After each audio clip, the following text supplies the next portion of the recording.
Hello movie lovers, स्वागत है आपका वाइपर एक्सप्लेन चैनल पर। और आज हम देखेंगे हेलोवीन फ्रेंचाइजी की 12वीं फिल्म को। हाल ही में रिलीज की गई स्लैशर फिल्म हेलोवीन किल्स। ये मूवी डायरेक्ट सीक्वल है 2018 वाली हेलोवीन का, और वो फिल्म सीक्वल थी 1978 वाली ओरिजिनल हेलोवीन का। अगर आपने हेलोवीन सीरीज की पिछली मूवीज नहीं देखी हैं, तो आप पहले उनकी वीडियोस एक बार जरूर देख लें। डिस्क्रिप्शन में आपको पूरी हेलोवीन प्लेलिस्ट मिल जाएगी। नहीं तो कम से कम हेलोवीन 1978 और हेलोवीन 2018 को तो जरूर देख लें, क्योंकि हेलोवीन किल्स की कहानी इन दोनों मूवीज से कनेक्टेड है और कई सारी चीजें आपके सर के ऊपर से जा सकती हैं। तो चलिए अब शुरू करते हैं इस फिल्म की कहानी को बिना किसी देरी के। फिल्म की कहानी ठीक वहीं से शुरू होती है जहां पिछला पार्ट खत्म हुआ था, यानी कि हेलोवीन 2018 की रात से। हम कैमरोन को देखते हैं जो कि हेलोवीन पार्टी से घर जा रहा था और वो अपने दोस्त ऑस्कर को कॉल करने की कोशिश कर रहा था,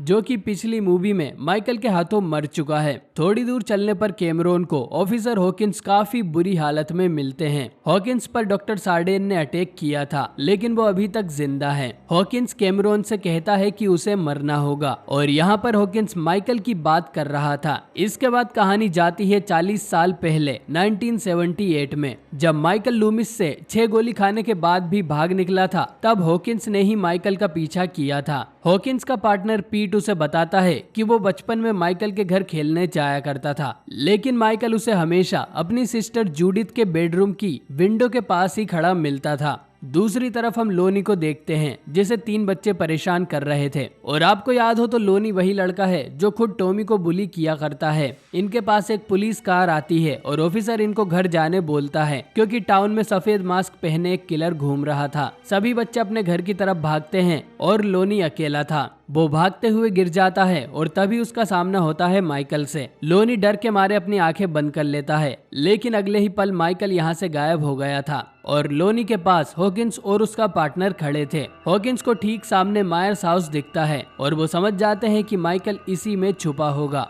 दोनों मायर्स हाउस में जाते हैं और पीट को अंदर एक मरा हुआ डॉग मिलता है, जो पहले पार्ट में लूमिस को भी मिला था। माइकल को ढूंढते हुए पीट जूडिथ के बेडरूम में जाता है और उसी विंडो के पास खड़ा होता है जहां बचपन में माइकल हुआ करता था। और अचानक ही माइकल क्लोजेट से बाहर निकलकर पीट पर अटैक कर देता है। हॉकिंस माइकल को वार्निंग देता है कि पीट को छोड़ दे, लेकिन माइकल उसकी नहीं सुनता, तो हॉकिंस उस पर गोली चला देता है, जो कि गलती से उसके पार्टनर को ही लग जाती है। माइकल यहाँ से भाग निकलता है और पीट मारा जाता है, जिसके लिए हॉकिंस को बहुत बुरा लगता है। बाहर लूमिस पूरी पुलिस फोर्स को लेकर आ गया था। वो सभी माइकल को रोक लेते हैं और उसे अरेस्ट कर लिया जाता है। इसके बाद कहानी वापस प्रेजेंट में आ जाती है। एक बार में हम देखते हैं टॉमी डॉयल को, जिसे लोरी ने बेबीसिट किया था। लोनी जो बचपन में टॉमी का बुली था पर अब दोस्त थे, और कैमरोन का फादर भी, लिंसी जिसकी बेबीसिटर एनी थी, और मेरियन जो कि लूमिस की नर्स थी। ये चारों माइकल के पकड़े जाने की 40वीं एनिवर्सरी मनाने यहाँ पर आए हैं। और टॉमी यहाँ बैठे सभी लोगों को माइकल मायर्स के बारे में बताता है, और ये भी कि ये चारों माइकल के सर्वाइवर्स हैं। दूसरी तरफ हम देखते हैं लोरी, उसकी बेटी कैरन और पोती एलिसन को, जो कि लोरी को हॉस्पिटल लेकर जा रही हैं, क्योंकि पिछले पार्ट में माइकल ने उसे बुरी तरह घायल कर दिया था। वो ये देख बुरी तरह डर जाती हैं कि फायर फाइटर्स लोरी के घर की आग बुझाने जा रहे थे। लोरी चिल्लाती रह जाती है कि लेट इट बर्न, बट उनकी बात कोई नहीं सुनता। इधर लोरी के घर में आग बुझाते हुए एक फायर फाइटर बेसमेंट में जा गिरता है, जहां पर माइकल उस हथियारों वाले क्लोजेट में छुपकर अभी तक बचा हुआ था। वो उस फायर फाइटर के सर में छेद कर उसे मार देता है। इसके बाद वो एक दूसरे फायर फाइटर का हाथ पकड़कर घर से बाहर निकलता है और बाहर खड़े सभी फायर फाइटर्स पर अटैक करने लगता है। वो उन्हीं के टूल्स का इस्तेमाल कर उन सभी की लाशें बिछा देता है और फिर हेडन फील्ड की तरफ जाने लगता है। इधर हॉस्पिटल में लोरी का ऑपरेशन किया जाता है। वहीं कैरन और एलिसन रे की मौत पर रोने लगती हैं। दूसरी तरफ लोरी के घर से थोड़ी ही दूर पर हम एक ओल्ड कपल को देखते हैं, जिन पर माइकल अटैक कर देता है। वो घर की ट्यूबलाइट निकालता है और सीधा लेडी की गर्दन में घुसा देता है। इसके बाद वो उस लेडी के सामने ओल्ड मैन की पीठ में किचन के सारे नाइफ एक एक करके घुसाता है, जिससे साफ पता चल रहा था कि माइकल को किल्स करने में बहुत मजा आता है और ये दोनों ही किल्स काफी ब्रूटल थे। इसके बाद माइकल एक नाइफ लेकर यहाँ से आगे बढ़ जाता है। इधर पुलिस लोरी के घर पहुँचती है और उन्हें वहाँ बस फायर फाइटर्स की डेड बॉडीज ही मिलती हैं। वो समझ जाते हैं कि माइकल मायर्स अभी तक जिंदा है और इमरजेंसी अलर्ट पर यह खबर दी जाती है कि हेडनफील्ड में किलर घूम रहा है। इधर बार में भी न्यूज चैनल से सबको पता चलता है कि हेडनफील्ड में कई सारे मर्डर हो चुके हैं। टॉमी समझ गया था कि ये सब माइकल मायर्स ने ही किया है और वो लौट आया है। साथ ही 2 पागलों के फरार होने की खबर भी आती है, जिनमें से एक तो माइकल ही था, लेकिन उसका चेहरा हमें ढंग से नहीं दिखाया जाता।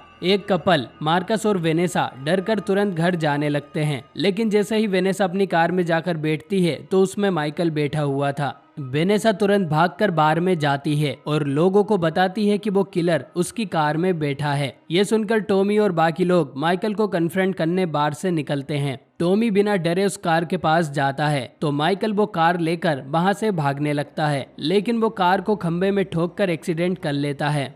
टॉमी जब बाकी लोगों के साथ उस कार को देखने जाता है तो माइकल फिर से गायब हो गया था। असल में इस कार में माइकल था ही नहीं, बल्कि वो दूसरा पेशेंट था जो कि आज सैनिटोरियम से भाग गया है। वेनेसा ने इसकी फोटो न्यूज चैनल पर देखी थी और उसे लगा कि ये ही किलर है और एक्सीडेंट के कारण इस पेशेंट को थोड़ी चोट भी आ गई थी। इसके बाद हम मायर्स हाउस को देखते हैं, जिसमें अब एक गे कपल रहता है। अचानक ही इनकी डोरबेल बजती है। जॉन ये सोचकर दरवाजा खोलता है कि बच्चे ट्रिक और ट्रीट करने आए होंगे, लेकिन उसे एक परेशान लड़की मिलती है। वो बताती है कि उसकी दोस्त को किसी ने कैंडी में ब्लेड डालकर दे दी, जिस कारण से उसके मुंह से ढेर सारा खून निकल रहा है। ये देखकर वो दोनों डर जाते हैं और 911 को कॉल करने लगते हैं, लेकिन तभी एक तीसरा बच्चा डेनिस इनके घर से सारी कैंडीज लेकर बाहर आता है। असल में ये बच्चे इनके साथ प्रैंक कर रहे थे और अगर आपने नोटिस किया हो तो इनके पास हेलोवीन 3 से सिल्वर शेमरॉक वाले मास्क हैं। इधर केरन और एलिसन से पुलिस कुछ पूछताछ करती है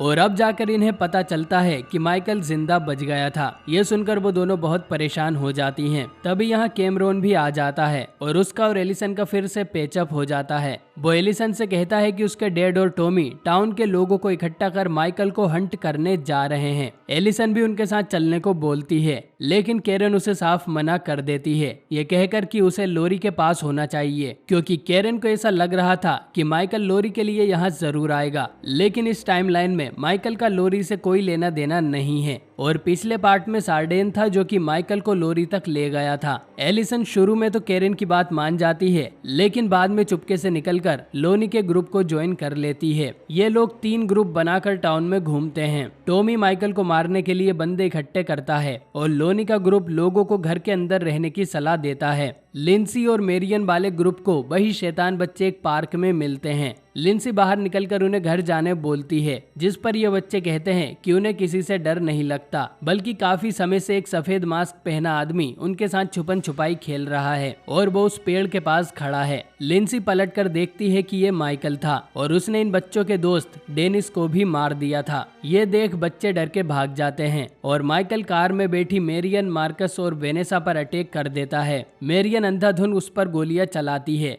और जब माइकल उसके सामने आता है तो मेरियन की बुलेट्स खत्म हो गई थी और माइकल उसे स्टेप कर मार देता है। इसके बाद वो अपना चाकू मार्कस की आंख में घुसा देता है। वेनेसा जो कार से निकल गई थी वो गलती से खुद को ही शूट कर लेती है, जबकि थोड़ी देर पहले ही उसने मार्कस को ताना मारते हुए कहा था कि मुझे गन चलाना आती है। फाइनली माइकल लिंसी का गला दबाता है, लेकिन वो माइकल का मास्क उतारने की कोशिश करती है, जिससे माइकल उसे छोड़कर अपना मास्क सही करने में लग जाता है और लिंसी जंगल में भाग जाती है। कुछ देर बाद टॉमी और लोनी का ग्रुप इस तरफ आते हैं। उन्हें कार में खून के सिवाय और कुछ नहीं मिलता। वो थोड़ा आगे जाते हैं तो माइकल ने मार्कस, वेनेसा और मेरियन की बॉडीज को सजाया हुआ था और उन्हें सिल्वर शेमरॉक वाले मास्क भी पहना दिए थे। कुछ दूर चलने पर ही इन्हें घायल लिंसी भी मिल जाती है, जो बताती है कि उसने माइकल का फेस देखा था। इधर ऑफिसर हॉकिंस को भी लोरी के रूम में लाया जाता है और इन दोनों की बातों से हमें पता चलता है कि पहले इन दोनों के बीच चक्कर था, लेकिन इनके बीच किस से ज्यादा और कुछ नहीं हुआ क्योंकि लोरी बेन ट्रेमर को पसंद करती थी।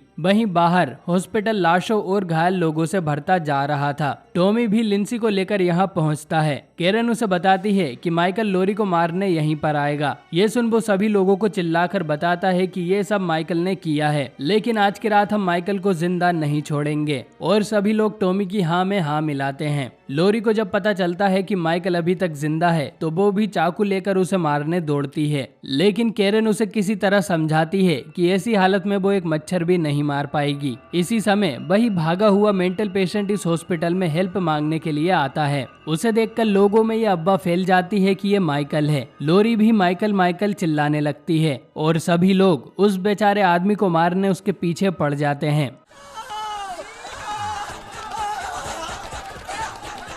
उसकी शक्ल देखने के बाद लोरी कहती है कि ये माइकल नहीं है, पर अब उसकी कौन सुनने वाला था। लोरी को वापस उसके रूम में छोड़ दिया जाता है, जहां वो बोलती है कि ये सब उसकी गलती है, वो माइकल को मार नहीं पाई। इस पर हॉकिंस कहता है कि गलती मेरी है। जिस दिन हमने माइकल को पकड़ा था उस दिन लूमिस माइकल के सर में गोली मारने वाला था, लेकिन मैंने ही उसे रोक दिया, ये सोचकर कि शायद माइकल में थोड़ी इंसानियत तो बची होगी, लेकिन वो गलत था। और पता नहीं इन्होंने लूमिस के लिए डुप्लीकेट का यूज किया था या सीजीआई का, पर लूमिस को फिर से देखकर काफी अच्छा लगा। दूसरी तरफ माइकल मायर्स हाउस में पहुंच जाता है और यहाँ रहने वाले दोनों लोगों को मार देता है। वो पहले जॉन पर अटैक करता है और अपने अंगूठे से उसकी दोनों आंखें निकाल देता है। इसके बाद वो जूडिथ के बेडरूम में जाकर उसी विंडो के पास खड़ा हो जाता है। फिर उसके पीछे दूसरा जॉन आता है और वो भी माइकल के हाथों मारा जाता है। अब माइकल अपने घर में आ चुका था। हॉस्पिटल में केरन भीड़ से पहले उस पेशेंट तक पहुंच जाती है। वो उसे समझाती है कि तुम्हें डरने की जरूरत नहीं है, मैं तुम्हें कुछ नहीं होने दूंगी। इसके बाद वो उसे कमरे में बंद कर देती है, लेकिन जैसे ही भीड़ यहाँ आती है तो केरन कुछ नहीं कर पाती। वो लोग दरवाजा तोड़कर अंदर जाने लगते हैं और वो पेशेंट इतना डर जाता है कि विंडो से कूदकर सुसाइड कर लेता है।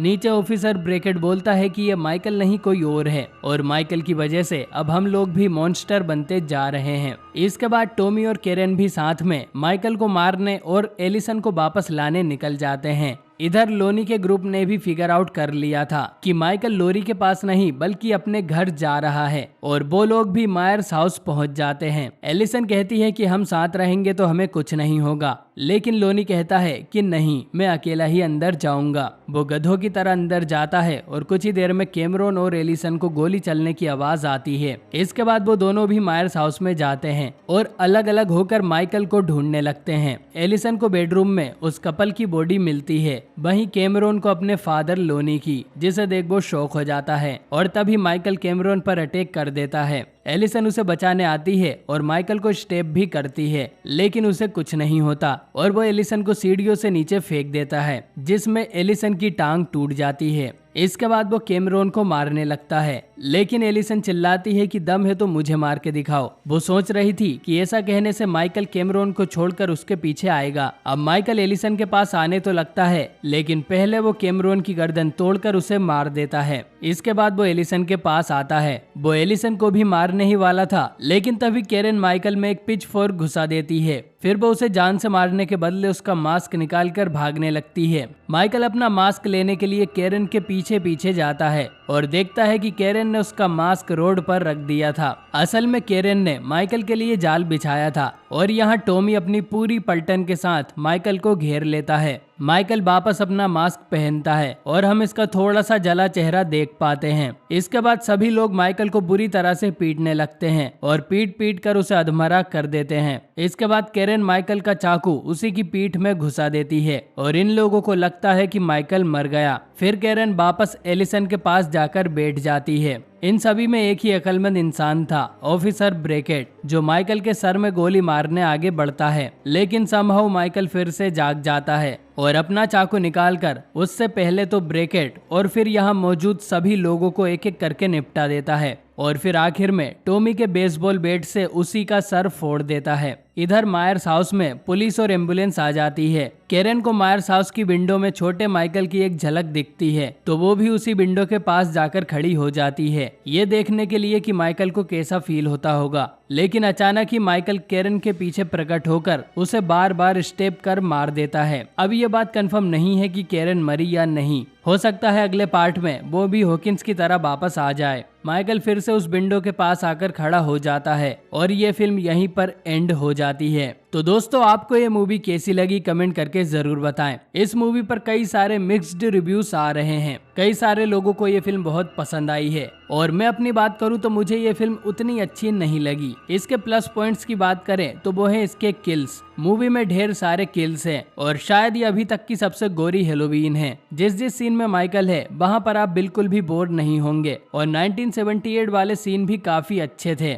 लेकिन इसके अलावा मूवी कहीं कहीं थोड़ी बोरिंग लगी। शुरू के 40 मिनट तक तो मूवी में कुछ होता ही नहीं है, हमें वही पुरानी बातें बताई जाती है जो हम ऑलरेडी जानते हैं, जैसे कि माइकल कौन है, लोरी कौन है, हेलोवीन के दिन क्या हुआ था और पिछली मूवीज में क्या क्या हुआ। इस मूवी में कैमियोज भर भर के हैं, जैसे कि टॉमी, लिंसी, मेरियन, लूनी और ऑफिसर ब्रैकेट, लेकिन उनका ढंग से यूज नहीं किया गया है। पिछले पार्ट से जो भी इम्पोर्टेंट कैरेक्टर्स थे उन्हें इस मूवी में साइड कर दिया गया। लोरी पूरी मूवी के दौरान कुछ नहीं करती, बस हॉकिंस के साथ बैठकर डायलॉग्स मारती रहती है। वही कैरन और एलिसन भी क्लाइमेक्स छोड़कर मूवी में कुछ नहीं करती हैं। साथ ही ये मूवी स्टूपिड कैरेक्टर से भरी हुई है, जिससे डरने की बजाय आपको हंसी ज्यादा आएगी। Hey Michael, this is for Dr. Loomis. Oh.